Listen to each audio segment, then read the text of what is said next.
My girlfriend texted, "I'm at the police station. I told them you hit me, so you'd come get me."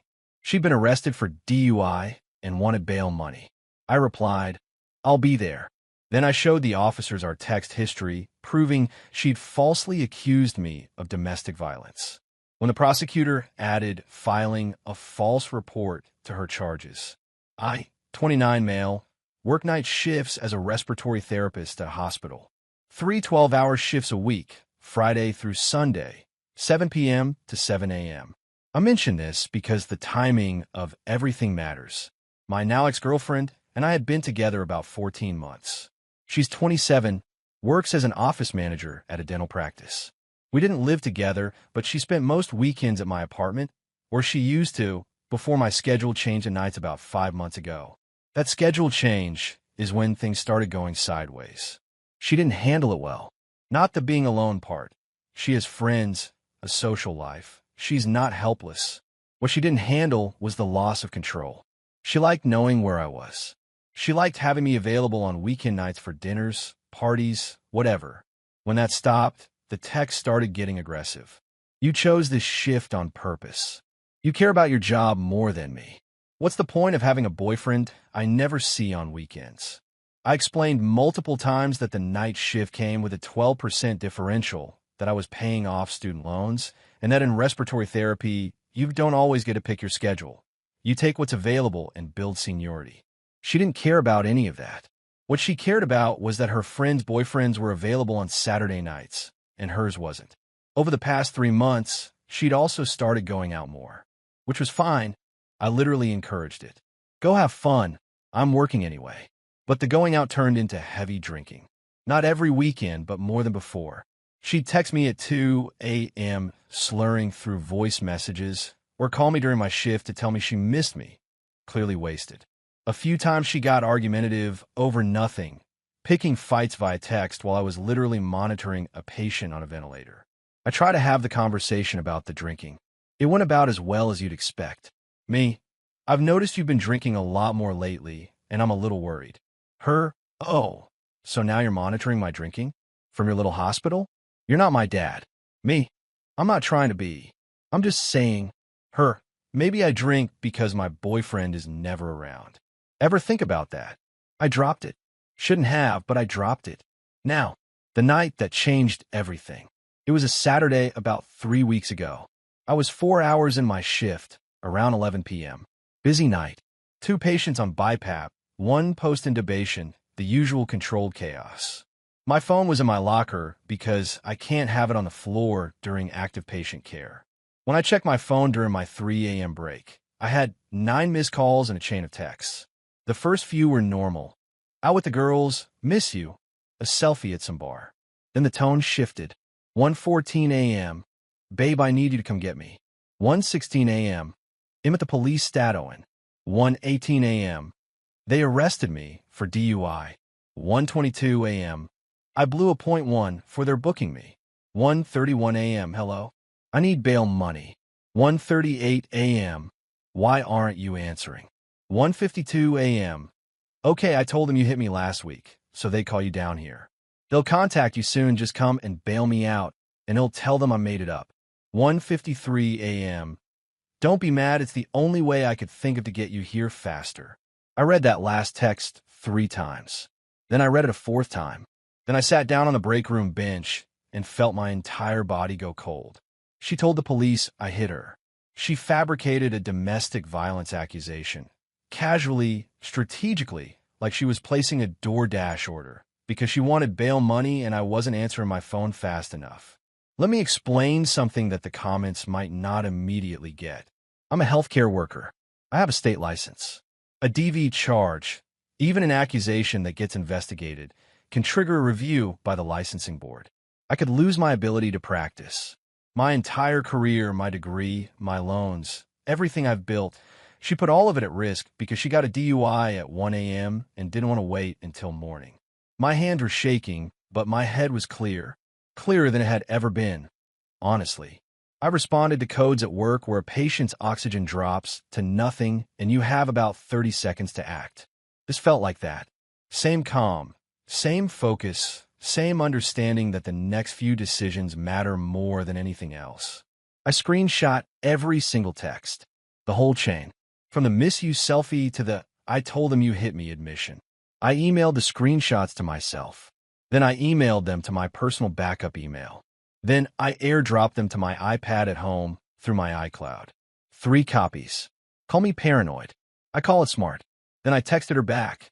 I'll be there. Nothing else. Just that. Because I needed her to not delete those texts before I could get to the station. I told my charge nurse I had a family emergency and needed to leave early. She covered me. She's good people. I drove to the police station. It was about 3:40 a.m. when I walked in. Here's where I need to be honest about something. When I walked into that station, I was terrified. Not of my ex, of a system. Because I know how this works. A woman says a man hit her and the machine starts moving. It doesn't matter that it's not true. It doesn't matter that I was at work with 20 witnesses and badge-in records proving I was nowhere near her. The accusation alone starts a process, and processes are hard to stop. I approached the front desk. There was an officer there, younger guy, maybe late 20s. I gave my name and said I'd been told to come in regarding a domestic situation. His demeanor changed immediately. Subtle, but noticeable. Straighter posture.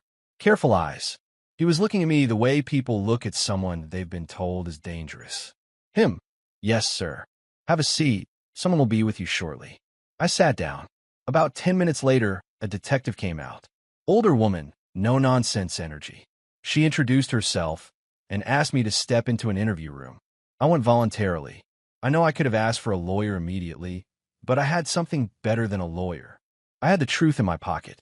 The detective started with standard questions. Where was I that evening? What was my relationship with my girlfriend? Had there been any physical altercations? Me, no. Never. Not once. Her. Your girlfriend has stated that you struck her during an argument last Tuesday. Me. I was working last Tuesday. I could provide my badge-in and badge-out records from the hospital. I worked a 12-hour shift from 7 p.m. to 7 a.m. The detective wrote that down.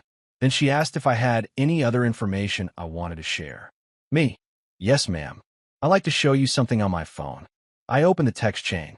I handed her my phone. I watched her read. I watched her face. She got to the 1:52 a.m. text, the one where my girlfriend explicitly stated she'd lied about being hit to get me to the station, and the detective's expression didn't change much, but her eyes did this thing. This tiny narrowing, like a door closing. She excused herself. She was gone for about 20 minutes. When she came back, she had another officer with her and asked if I'd consent to them photographing the text. Messages on my phone for evidence. I said yes. Then the detective sat back down and said something I'll never forget. Mr., my last name, I want you to know that we take every DV report seriously. That's our job. But we also take false reports seriously. What your girlfriend described to us does not appear to be consistent with the evidence you provided, and her own text messages indicate the accusation was fabricated. We'll be forwarding this to the district attorney's office. I asked if I was free to go. She said yes. I asked what would happen with my girlfriend's case.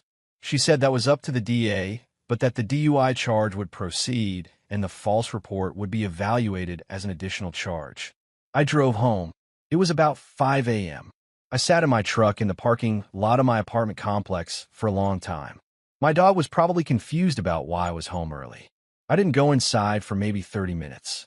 I just sat there and stared at the steering wheel and processed the fact that the person I'd been sleeping next to for over a year had just tried to hand me a criminal record because she needed a ride. I didn't bail her out. She called her mother, who posted bail later that morning. I know this because her mother called me at 8 a.m. and left a voicemail that I'll get into in the update. That's the original post. More happened. A lot more. Update 1, 9 days later. Y'all, the comments on the first post were a lot. Thank you to everyone who said to get a lawyer. I did. More on that in a minute. First, the voicemail from her mother. I mentioned it and then left you hanging, so let me deliver. 8:07 a.m., the morning after everything happened. I hadn't slept. I was on my couch with my dog and a cup of coffee that I was too tired to drink. My phone rang, and it was her mom. I let it go to voicemail. Here's the gist. Hi, it's my ex's mom.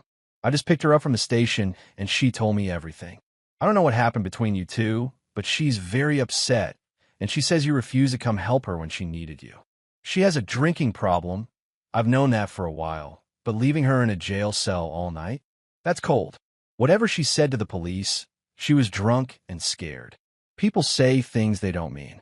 I think you two need to sit down and work this out like adults. Call me back. Know what's missing from that voicemail. Any acknowledgement that her daughter lied to the police about me being violent. Any concern about the impact on MY life. Any sense that what happened was anything more than a misunderstanding that I should help clean up. Classic. I didn't call her back. Day 2. I contacted a criminal defense attorney. Not because I've been charged with anything. I hadn't, but because my buddy at work, another RT, been in the field for 15 years, told me something smart. Brother, when someone accuses you of DV, you get a lawyer even if you're innocent. Especially if you're innocent. Because the system doesn't care about your innocence until someone with a law degree forces it to. The attorney was great. Mid-50s, been practicing criminal defense for decades. I showed him the screenshots. He read them, set his glasses on the desk, and said, "This is one of the most clear-cut false report cases I've ever seen." She texted you her confession in real time. Most people at least have the sense to lie verbally. He told me several things. 1. Keep the screenshots backed up in multiple locations. Done. 2. Do not contact my ex for any reason. 3. File a protective order. Not because I was afraid of her physically, but because it creates a legal record that I was the one seeking protection, which reframes the narrative if she tries to escalate. 4. Contact my licensing board proactively and disclose the false accusation before it shows up through any other channel. That last one scared me the most. Calling your own licensing board to say, "Hey, someone accused me of domestic violence, but it's false, and here's the proof," feels like calling the fire department to your own house. But the attorney said it was better to get ahead of it than to have it surface during a routine background check. I made the call. The board representative was professional, took my documentation, and noted it in my file as a reported false accusation with supporting evidence. She said it shouldn't affect my license as long as no charges were filed against me. So far, none have been. Day 4. The protective order was granted. Temporary at first. A judge reviews the evidence and grants a short-term order. Then there's a hearing for a longer one. My attorney filed it with the text screenshots as exhibits. The judge granted the temporary order without hesitation. Now here's where my ex started escalating. She couldn't contact me directly because of the protective order, so she used proxies. First, it was her mother again. Another voicemail, this one angrier. "You filed a restraining order against my daughter? She's the victim here. She was arrested and traumatized, and you're acting like she's the criminal. This is disgusting behavior from a grown man. Ma'am, your daughter is the criminal. Literally, she was arrested for a DUI and then committed a second crime by filing a false police report. That's 2 crimes in one night. That's not trauma. That's Tuesday for someone without boundaries." I forwarded the voicemail to my attorney. Day 5. Her best friend texted me.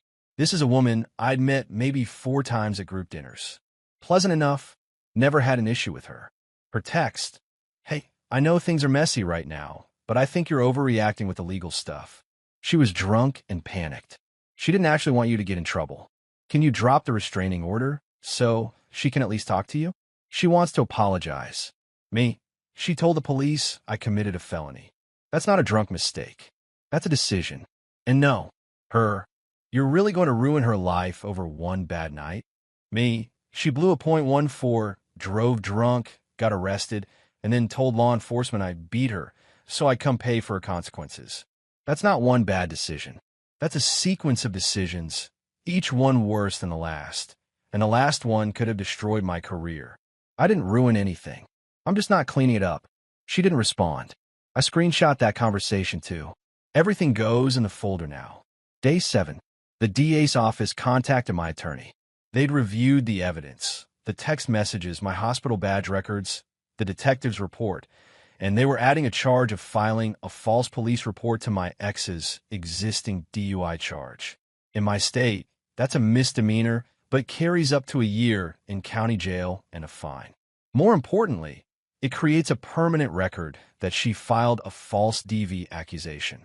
My attorney told me the DA was particularly motivated because false DV reports waste resources and make it harder for real victims to be believed. The prosecutor apparently said something like, "We don't see them admit it in writing very often. This one's not complicated." When my ex found out about the additional charge, she lost it. I know this because her mother escalated from voicemails to a handwritten letter mailed to my apartment. Yes, a letter, written on stationery with little flowers on the border. The letter said, among other things, that I was vindictive, that I was using the legal system to bully a young woman, and that her daughter made one mistake while intoxicated and doesn't deserve to have her future destroyed. The letter also contained this sentence, which my attorney said was remarkably unhelpful for their side. She only said those things because she knew the police would take a domestic violence claim seriously enough to contact you. She wasn't trying to press charges. So the mother, in writing on flower stationery, confirmed that her daughter knowingly exploited the DV system as a manipulation tactic, and she thought this was a defense. My attorney added the letter to the file. More in the final update. It gets worse before it gets better. Update 2. Final, 18 days later. All right, last update. This has been the longest month of my life, and I need to put it down and walk away from it. After the DA added the false report charge, things moved faster than I expected. My attorney told me that cases with clear documentary evidence, like, the defendant literally texting a confession, tend to move through the system more efficiently because there's less to argue about. But before we get to the legal resolution, I need to tell you about what happened in between because my ex and her family apparently decided that if the legal system wasn't going to go their way, they'd try a different approach. Day 10. Her father called me. First time I'd ever heard from this man. He'd been a background character the entire relationship. Quiet guy, seemed reasonable the 2 times I met him. He called from his own number, and I picked up because I didn't recognize it. Him. Son, I'm calling man to man. My daughter made a mistake. A bad one. I'm not going to pretend otherwise. But this false report charge is going to follow her for the rest of her life. She's got a career. She manages an office. A criminal record could. Me. Sir, I respect you reaching out. But your daughter told the police I committed domestic violence. If they'd taken her word and charged me, I could have lost my respiratory therapy license. That's my entire livelihood. My student loans, my career, everything gone. Because she wanted a ride home from jail. Him. I understand that. I do. But she was drunk. She wasn't thinking clearly. Me. She was thinking clearly enough to construct a specific lie. She didn't say I stole her car or broke her phone. She said I hit her. She chose the one accusation that would guarantee police involvement. That's not impaired judgment. That's strategy. Long silence. Him. Is there anything I can offer to make this go away? I'll cover your legal fees. Whatever it costs. Me. It's not my charge to drop, sir. It's the state's. The DA filed it, not me. And even if I could make it disappear, I wouldn't. Because the next time she's in a tough spot and decides to accuse someone of something they didn't do, it needs to be on her record that she's done this before. I'm not just protecting myself. I'm protecting the next guy. He thanked me for my time and hung up. Honestly, I felt bad for him. He seemed like a decent man dealing with the fallout of his daughter's choices. But feeling bad for someone's father doesn't mean absorbing their consequences. Day 12. Something happened that I genuinely didn't see coming. My ex's attorney, she'd hired a private defense lawyer by this point, contacted my attorney with a proposal. My ex would plead guilty to the DUI if the DA dropped the false report charge. Her lawyer's argument was that the false report was made under duress of intoxication and that pursuing it was excessive. My attorney relayed this to me and then relayed it to the DA. The DA said no. Not because of me. I had no say in it, but because, and I'm paraphrasing what my attorney told me, the prosecutor felt that dropping false report charges sends the wrong message about the credibility of DV claims. The DA's office had been specifically tracking false report cases as part of a broader initiative to protect the integrity of the DV reporting system. My ex's case, with its textbook evidence, was apparently exactly the kind of case they wanted to prosecute. So the deal was rejected. My ex was going to face both charges. Day 15. The protective order hearing. This was the first time I'd seen my ex since the night everything happened. I won't pretend that wasn't hard. She looked different, thinner, tired. She was sitting with her lawyer and her mother. Her father wasn't there. Her mother glared at me from across the room like I'd set fire to her house. I didn't make eye contact. The hearing itself was straightforward. My attorney presented the text messages, the timeline, the badge record from the hospital, the mother's letter. Yes, the flower stationery letter was entered as evidence, and I almost felt bad about how embarrassing that must have been for her attorney, and the judge granted a 1-year protective order. My ex's lawyer tried to argue that the protective order was unnecessary because my ex had no history of violence or threats. My attorney calmly pointed out that she'd fabricated a violence accusation to manipulate law enforcement, which demonstrated a willingness to weaponize the system, and that the protective order was necessary to prevent further false accusations. The judge agreed. After the hearing, in the hallway, her mother approached my attorney. Not me. She couldn't approach me, and said, "I hope he's happy. He's destroyed my daughter's life over a text message." My attorney, who I've decided is the most composed human being alive, replied, "Ma'am, your daughter destroyed her own life over a text message. My client just made sure it was documented." Day 22. The criminal case resolved. My ex took a plea deal, but not the one she wanted. She pleaded guilty to the DUI and no contest to the filing a false report charge. The no contest plea means she didn't admit guilt but accepted the conviction. Her attorney probably told her it was the best she was going to get, and he was right. Sentencing for the DUI. 1 year probation, mandatory alcohol education classes, 80 hours of community service, license suspended for 6 months, and an ignition interlock device on her car for a year after she gets her license back. Standard stuff for a first DUI with a .14 BAC. Sentencing for the false report. An additional year of probation running concurrent with the DUI probation, a $2,000 fine. And this is the part that matters most. It goes on her criminal record. Permanently. She now has a documented conviction for filing a false police report related to domestic violence. If she ever accuses anyone of DV in the future, this conviction will be discoverable. If she ever applies for a job that requires a background check, this will appear. My attorney told me afterwards that the false report conviction would be especially significant because of the context. It wasn't a generic false report. It was specifically a false DV claim. Some employers, licensing boards, and even family courts take that very seriously. Now, here's where I land on all of this emotionally, because I think honesty matters. I don't feel triumphant. I know the comments are probably going to say things like justice served and she got what she deserved, and maybe she did. But sitting in that courtroom and watching someone I used to love get sentenced felt awful. Not because she didn't earn it. She absolutely did. Every consequence she received was the direct result of choices she made. But it still felt awful because I remember the person she was at the beginning, or the person I thought she was, and reconciling that with the person who had lied to police about being beaten just to get bail money is a kind of grief that doesn't have a clean name. I went home after the sentencing, and my dog met me at the door, and I sat on the kitchen floor with him for a while. He doesn't know about any of this. He just knows I was gone, and now I'm back, and that's enough for him. I needed that simplicity. A few practical things to wrap up. My licensing board closed their file on me with no action taken. The false accusation is noted and resolved. My license is clean. I went back to night shifts the following week, and my charge nurse, who'd cover for me the night this all started, just nodded at me when I walked in and said, "Glad you're back." That was exactly the right amount of acknowledgement. My ex, and I will never speak again. The protective order ensures that for the next year, and after that, I have no intention of ever being in the same room as her. I don't hate her. Hate requires energy I don't have. I'm just done.